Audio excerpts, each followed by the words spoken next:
One of the really interesting stories that we have, and this is probably one of the, it's almost a soap opera. It's just a sad, tell us, I mean, clearly this is an unusual monument. Tell us a little bit about this. This is Blanche Lewis, and she was born to the family of one of the wealthy iron workers in Clarksville and actually Stewart County.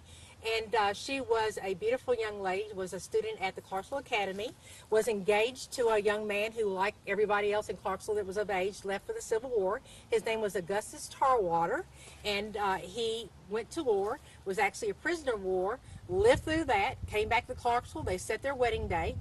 They were getting ready for their wedding on Christmas Day, and he had caught a cold up north on a business trip and was sick up until the day that they were to be married, and then he died on the day of their wedding. Oh my gosh, on the day of their wedding. And they had already sent out wedding invitations, or were getting ready to, and so they turned the back of the wedding invitation over and put the funeral invitation. And at the time when you received a funeral invitation, you were bound by honor to attend. It wasn't a question of whether you were supposed to attend.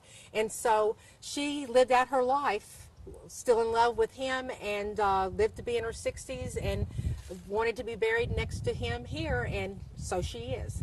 And so in this monument, is there anything that you can tell us symbolically? Well, she's holding lilies again, which represent purity, and she's holding one in her hand here. My question has always been, why is the statue made to look this direction? If he's buried over here, why wouldn't she'd be looking at him? Yeah, she would be. Maybe it was because the other plots had been bought by the time this was the only one open. But she's actually facing away. This is Augustus's brother Hiram, who married her sister. Oh, now this is his. This is his grave. And so this,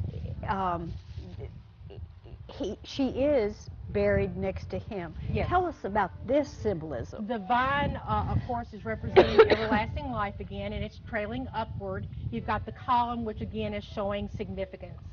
You know, the column always represents something of importance. So again, his monument is very stately. Okay, so here is Augustus that died on their wedding day. Yes. And Augustus's brother. Right, who married her sister, Sally. There were two brothers and two sisters in love. Oh, what a sad story. They had a child that they named Augustus, and he died very young. Oh, this is a tragic story.